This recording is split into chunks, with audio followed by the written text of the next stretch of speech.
اللہ کی توفیق سے بیٹی پر قرآن اور حدیث کی روشنی میں گفتگو کرنے کی سعادت حاصل کی جائے گی۔ جن مسائل کو دیکھ کر ہم بیٹیوں سے اپنا دامن چھڑاتے ہیں، یا بیٹی کے پیدا ہونے کے بعد لوگوں کے چہرے اتر جاتے ہیں، یا بیٹی کی پیدائش پر لوگ ناراض ہوتے ہیں، اور اس کے بعد جب لوگ اپنے گھروں کے اندر آتے ہیں تو بیٹے کو جو پیار کی نظر سے دیکھتے ہیں اس انداز سے بیٹی کو لوگ نہیں دیکھتے۔ وہ پیار بیٹیوں کو کبھی نہیں ملتا۔ اگر کوئی کھانے کی چیز ہوگی تو بیٹوں کو پہلے دی جاتی ہے، کبھی کبھی بیٹیوں کو نظر انداز کر دیا جاتا ہے۔ کہیں لے جانے کی بات ہو تو بیٹوں کو ساتھ میں لے جایا جاتا ہے اور بیٹیوں کو ساتھ میں نہیں لے جایا جاتا، بلکہ کہیں کچھ دینے لینے کی بات ہو تو بیٹوں کو آگے کیا جاتا ہے اور بیٹیوں کو آگے نہیں کیا جاتا۔ میرے پیارے آقا صلی اللہ علیہ وسلم کے پیارے دیوانوں، بیٹے کے رشتے کے لیے انسان جو ہے وہ کسی سے تذکرہ نہیں کرتا بہت زیادہ، لیکن بار بار بیٹی ابھی 15-16 سال ہی کی ہوئی ہے، جو گھر میں آیا بولنا شروع کرتے ہیں، اس کے لیے اچھا رشتہ دیکھو، اس کے لیے اچھا رشتہ دیکھو۔ ننھی سی عمر کی ایک بچی جو ہے وہ یہ سوچنے لگتی ہے کہیں میں اپنے ماں باپ پر بوجھ تو نہیں بن گئی۔ میرے پیارے آقا صلی اللہ علیہ وسلم کے پیارے دیوانوں، اب آئیے ہم ان ساری چیزوں کا جائزہ لینے کے بعد اب اس طرف چلتے ہیں کہ اسلام نے بیٹی کو مرتبہ کیا دیا ہے۔ جن مسائل کو دیکھ کر کے تم بیٹیوں سے گھبرا رہے ہو، جن مسائل کو دیکھ کر کے تم بیٹیوں سے دامن چھڑا رہے ہو، آج کے دور کے اندر یہ مسائل کچھ بھی حیثیت نہیں رکھتے۔ اللہ کے حبیب صلی اللہ علیہ وسلم جس دور میں جلوگر ہوئے ہیں، آقا کریم صلی اللہ علیہ وسلم نے جس دور میں اس فرش خاک گیتی پہ قدم رکھا ہے، وہ دور بیٹیوں سے نفرت کا دور تھا، وہ دور بیٹیوں سے عداوت کا دور تھا، وہ دور بیٹیوں کو ذلت سمجھا جاتا تھا، وہ دور بیٹیوں کو رسوائی کا ذریعہ سمجھا جاتا تھا۔ اس دور کے اندر بیٹیوں کو زندہ دفن کر دیا جاتا تھا، اس دور میں بیٹیوں کو پہاڑوں پہ لے جا کر کے پھینک دیا جاتا تھا۔ ایک باپ اپنے ہاتھوں سے گویا کہ اپنی بیٹی کا گلا گھونٹ کر کے اپنی محبتوں کا گلا گھونٹتا ہوا نظر آتا تھا۔ میرے پیارے آقا علیہ السلام کے پیارے دیوانوں، اس معاشرے اور سماج کا تذکرہ قرآن مقدس نے اس انداز سے کیا ہے، اگر کسی کے یہاں بیٹی پیدا ہوتی تو وہ منہ چھپاتے ہوئے پھرتا تھا اور اس کا منہ کالا پڑ جاتا تھا، اس کا منہ سیاہ پڑ جاتا تھا۔ کالا اور سیاہ پڑنے کا مطلب کیا ہے آپ جانتے ہیں؟ انسان جب بہت مایوس اور غمگین ہو جاتا ہے تو اس کے چہرے کی رنگت ختم ہو جاتی ہے اور اس کے چہرے پر سیاہی چھا جاتی ہے، اس کے چہرے پہ اداسی چھا جاتی ہے۔ قرآن نے کہا جب تمہارے گھروں میں بیٹیاں پیدا ہوتی ہے تو تم چہرے چھپا کر کے گھومتے ہو اور تمہارے چہرے سیاہ پڑ جاتے ہیں۔ اس دور کے اندر جس دور میں بیٹیوں کو ایک باپ گلا گھونٹ کر کے جو ہے وہ ہمیشہ کے لیے مار ڈالتا تھا یا بیٹی کو اپنے ہاتھ سے زندہ دفن کیا کرتا تھا، اس دور میں اللہ کے حبیب مصطفیٰ جان رحمت صلی اللہ علیہ وسلم نے فرمایا، لوگوں میں بیٹیوں کا باپ ہوں، اور جس کے گھر میں بیٹی پیدا ہو اور وہ باپ غمگین نہ ہو، وہ باپ سچے دل سے خوش ہو جائے، وہ باپ دل سے مسرتوں میں ڈوب جائے، میں ایسے باپ کو جنت کی بشارت عطا کرتا ہوں۔ میرے پیارے آقا علیہ السلام کے پیارے دیوانوں، اسلام میں بیٹے کی پیدائش پر رسول پاک نے کوئی بشارت نہیں دی ہے، اسلام نے بیٹے کی ولادت پر کوئی بشارت نہیں دی ہے، لیکن بیٹی کی پیدائش پر اللہ کے حبیب صلی اللہ علیہ وسلم نے جنت کی بشارت عطا فرمائی ہے۔ میرے آقا علیہ السلام کے پیارے دیوانوں، اسی پہ بس نہیں بلکہ جس دور میں بیٹی کو نحوست، بیٹی کو شیطنت، بیٹی کو ذلت و رسوائی کا سبب سمجھا جاتا تھا، اس دور میں رسول اللہ نے اپنی بیٹی کے لیے ارشاد فرمایا، الفاطمۃ بضعۃ منی، فاطمہ میرے جگر کا ٹکڑا ہے۔ آج ہم اپنی بیٹی سے اگر اظہار محبت کریں تو یہ کوئی خاص بات نہیں ہے، اس لیے کہ آج بیٹی سے پیار کیا جاتا ہے۔ یار جن لوگوں نے شوہر کی چتا پر بیٹیوں کو زندہ جلایا ہے، آج وہ لوگ بھی نعرہ دے رہے بیٹی بچاؤ، بیٹی کو تحفظ دو، بیٹی بچاؤ۔ بیٹی کو تحفظ دو۔ میرے آقا صلی اللہ علیہ وسلم کے دیوانوں، گویا کہ شوہر کی چتا پر زندہ جلانے والی قوم آج بیٹی کی ہمدردی بہمدرد بن گئی ہے۔ تو اگر کوئی مسلمان بیٹی سے ہمدردی کرتا ہے تو یہ بہت بڑی بات نہیں ہے۔ میرے رسول نے اس دور میں کہا تھا، کس دور میں کہا تھا؟ جس دور میں بیٹیوں کو دفن کیا جاتا تھا، زندہ دفن کیا جاتا تھا، اور صرف یہ جملہ اظہار محبت کے لیے نہیں تھا، حضور علیہ السلام نے محبت کر دکھائی تھی، حضور علیہ السلام نے پیار کر دکھایا تھا۔ آقا کریم صلی اللہ علیہ وسلم نے بیٹی کے ساتھ وہ محبت کی تھی کہ بیٹیوں کو رشک بیٹا بنا دیا تھا۔ اللہ اکبر، بیٹے جن پہ رشک کرتے تھے، حضور نے بیٹیوں کو مقام عطا کیا تھا۔ آپ جانتے ہیں اللہ کے حبیب صلی اللہ علیہ وسلم کا وہ انداز جو ہم بطور فضیلت بیان کرتے ہیں، آج میں اس کو بطور قانون بیان کرنا چاہتا ہوں۔ میرے آقا علیہ السلام کے پیارے دیوانوں، آج یہ دیکھیے، اللہ کے حبیب صلی اللہ علیہ وسلم فرماتے ہیں کہ میں بیٹیوں کا باپ بن کر کے آیا ہوں، جس کے گھر میں بیٹی پیدا ہو میں اس کو جنت کی بشارت عطا کرتا ہوں۔ اور اس کے بعد آپ دیکھیں، اللہ اکبر، حضور فرماتے ہیں فاطمہ میرے جگر کا ٹکڑا ہے، جس نے فاطمہ کو ناراض کیا اس نے مجھ محمد کو ناراض کیا، جس نے فاطمہ کو غضبناک کیا اس نے مجھ محمد کو غضبناک کیا۔ یہاں پر یہ بات کہی جاتی ہے اہل بیت کی عظمت کے طور پہ، بے شک ہم خود بھی اس کو اہل بیت کی عظمت کے طور پہ بیان کرتے ہیں، لیکن حضور نے یہ کیوں نہیں کہا؟ حضور علیہ السلام نے یہ کیوں نہیں کہا جس نے عائشہ کو غضبناک کیا اس نے مجھے غضبناک کیا؟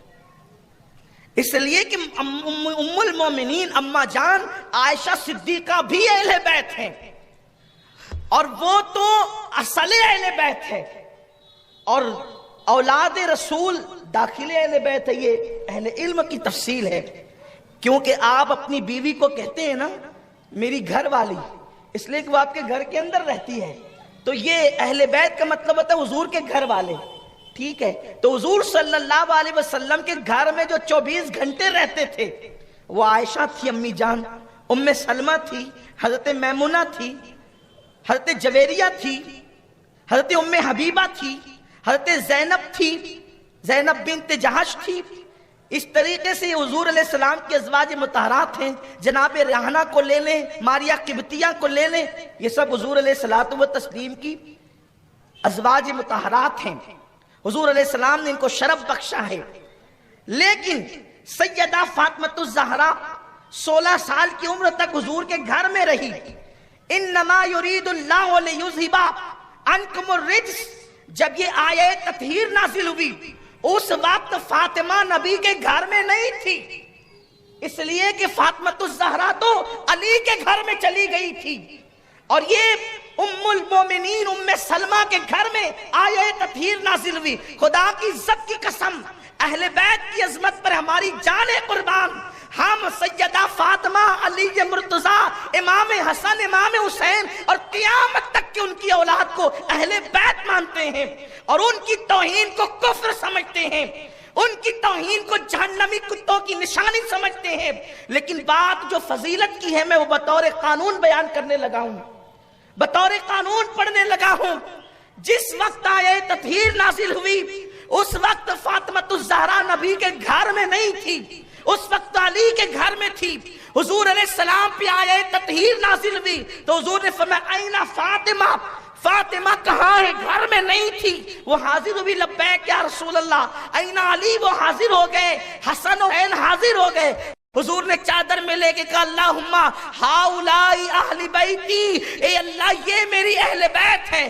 آخر حضور نے اما عائشہ کو چادر میں داخل نہیں کیا، ام سلمہ کو چادر میں داخل نہیں کیا، اسی طریقے سے ام حبیبہ، جویریہ اور ریحانہ، ماریہ، اس طرح ان لوگوں کو جب وہ چادر میں داخل نہیں کیا۔ کیوں؟ اس کی وجہ یہ ہے کہ حضور جانتے ہیں کہ سب کو معلوم ہے یہ تو میرے گھر کے ہی لوگ ہیں، گھر میں رہنے والے ہیں، کل کوئی بدبخت فاطمہ کو خارج اہل بیت نہ کہے، علی کو خارج اہل بیت نہ کہے، حسنین کو خارج اہل بیت نہ کہے، تو حضور نے بلا کے کہا ہاؤلائی اہل بیتی، اللہ یہ میرے اہل بیت ہیں، کیونکہ ان کو نہیں کہا، کیونکہ ان کے بارے میں تو کسی کو اعتراض ہو نہیں سکتا تھا جو عقل سلیم اور ایمان رکھتا ہے، کیونکہ وہ حضور کے گھر ہی میں رہتے ہیں۔ تو اب اگر آپ یہ کہتے ہیں کہ اہل بیت ہونے کی بنیاد پہ یہ کہا کہ جس نے فاطمہ کا دل دکھایا اس نے میرا دل دکھایا، تو حضرت عائشہ بھی تو جو ہے وہ اہل بیت میں ہیں، ام سلمہ بھی تو اہل بیت میں ہیں، جویریہ بھی تو اہل بیت میں ہیں، ام حبیبہ بھی تو اہل بیت میں ہیں، اور یہ تو اصل اہل بیت ہیں، داخل اہل بیت، اور اس طریقے سے بہت تفصیل ہے اس کے اندر۔ لیکن بات اتنی کرنا ہے، یہ کیوں نہیں کہا کہ جس نے ابراہیم کا دل دکھایا اس نے مجھ محمد کا دل دکھایا؟ یہ کیوں نہیں کہا جس نے قاسم کو اذیت پہنچائی اس نے مجھے اذیت پہنچائی؟ وہ بھی تو حضور کے بیٹے تھے، حضور کی اولاد تھی، وہ پردہ فرما چکے ہیں، لیکن ان کی ظاہری حیات میں اس کا کوئی تذکرہ نہیں ملتا۔ ہمیں پتا ہے کہ جوان ہونے سے پہلے دنیا سے کوچ کر گئے، پردہ فرما گئے، لیکن حضور علیہ السلام نے خاص سیدہ فاطمہ الزہرا کے لیے کیوں کہا؟ اس کی وجہ یہ تھی کہ اس دور میں رسول اللہ صلی اللہ علیہ وسلم بیٹیوں کے ساتھ ناانصافی ہوتے دیکھ رہے تھے، تو آقا کریم نے بیٹی کی عظمت کو، فضائل اہل بیت اپنی جگہ ایمان ہے، لیکن بیٹی کی عظمت کو بتانے کے لیے کہا کہ جس نے میری بیٹی کا دل دکھایا اس نے مجھ محمد کا دل دکھایا۔ یہ کہہ کر حضور نے بیٹی کی عظمت کو بیان فرمایا، اور عملی طور پہ کیا کیا؟ حضور صلی اللہ علیہ وآلہ وسلم جب سیدہ فاطمہ الزہرا ملنے کے لیے آتی، کوئی ایسا نہ ہوا حضور علیہ الصلوۃ والتسلیم جس کو مستقلاً با اہتمام جس کی آمد پہ کھڑے ہوں۔ کبھی کبھی ماحول اور پس منظر ایسا رہا کہ کسی کی عظمت کو بتانے کے لیے کھڑے ہو گئے، لیکن ہمیشگی جس کے لیے قیام کیا، ہمیشہ جس کے لیے کھڑے ہوئے، وہ حضور کی بیٹی سیدہ فاطمہ ہے، ان کے سوا اور کوئی نہیں۔ حضور ان کے لیے کھڑے ہوتے، اور صرف کھڑے نہیں ہوتے بلکہ فرماتے فدا کے امی و ابی یا فاطمہ، فاطمہ تجھ پر میرے ماں باپ قربان ہو جائیں۔ اور اس کے بعد پوری کائنات حضور کے ہاتھ چومنے کو ترستی ہے۔ اگر آج کسی کو حضور کے ہاتھ چومنے مل جائے تو وہ کتنے مقدر کا سکندر کہلائے گا۔ سید احمد کبیر رفاعی رحمت اللہ تعالی علیہ اتنے بڑے اکابر اولیاء میں سے تھے، جب وہ بارگاہ رسالت میں پہنچے تو آپ نے کچھ اور نہیں مانگا بلکہ عرض کیا دست مبارک باہر نکالیں تاکہ میں ہاتھوں کو چوم لوں۔ احمد کبیر رفاعی جیسا جس کے ہاتھوں کو چومنے کی تمنا کرے، صدیق ابو بکر جیسا جس کے ہاتھوں کو چومنے کا متمنی ہو، میرے رسول اپنی بیٹی کے ہاتھ بھی چومتے اور اپنی بیٹی کی پیشانی بھی چومتے۔ کس دور میں چومتے؟ اس دور میں جس دور میں بیٹیوں کو زندہ دفن کیا جا رہا تھا، اور حضور علیہ السلام نے بتایا کہ بیٹی کی عظمت کیا ہے۔ اسی پہ بس نہیں، حضور صلی اللہ علیہ وآلہ وسلم جس وقت سفر پہ تشریف لے جاتے، آقا کریم صلی اللہ علیہ وسلم تو سب سے اخیر میں اپنی بیٹی سے ملاقات کرتے۔ آخری میں جاتے وقت تو بیٹی سے ملاقات کیوں کرتے؟ اس لیے کہ اگر سب سے اخیر میں کسی سے مل کے جاؤں گا تو فاطمہ الزہرا سلام اللہ علیہا سے مل کے جاؤں گا، اور جب سفر سے واپس آتے تو سب سے پہلے بیٹی سے ملنے کے لیے آتے۔ گویا کہ نبی کا سفر فاطمہ الزہرا کے بیٹی کے گھر سے شروع ہوتا اور نبی کا سفر بیٹی کے گھر پہ ختم ہوتا۔ حضور علیہ الصلوۃ والتسلیم نے اس دور میں گویا کہ یہ لوگوں کو عملی نمونہ کر کے دکھایا۔ آقا کریم صلی اللہ علیہ وآلہ وسلم صرف نماز پڑھوانے نہیں آئے تھے، صرف روزہ رکھوانے نہیں آئے تھے، اس ظلم اور جبر کے دور میں، بیٹیوں کو زندہ دفن کرنے کے دور میں اللہ کے رسول نے اپنی بیٹی کی عظمت بتائی، اور صرف اپنی بیٹی کی عظمت عملی طور پہ کر کے تو دکھائی، اس کے ساتھ ہی ساتھ اللہ کے حبیب صلی اللہ علیہ وسلم نے جس گھر میں بیٹی پیدا ہوتی ہے اس گھر کی عظمت کو بھی اجاگر کیا۔ یہ میں نے بطور تمہید کا، اللہ قرآن میں فرماتا ہے اللہ رب العزت کو سارے زمین اور آسمان کی بادشاہی زیبا ہے، اور وہ جسے چاہتا ہے بیٹیاں دیتا ہے اور جسے چاہتا ہے بیٹے دیتا ہے۔ بیٹے بھی اللہ ہی دیتا ہے اور بیٹیاں بھی اللہ ہی دیتا ہے، لیکن اللہ تبارک و تعالیٰ نے پہلے بیٹیوں کا ذکر کیا۔ اللہ جسے چاہتا ہے، لوگ کہتے ہیں اسلام میں بیٹی کی عظمت کیا ہے، میں کہتا ہوں خدا کی قسم قرآن جو ہے پہلے بیٹے کے تذکرے سے پہلے بیٹی کا تذکرہ کرتا ہے۔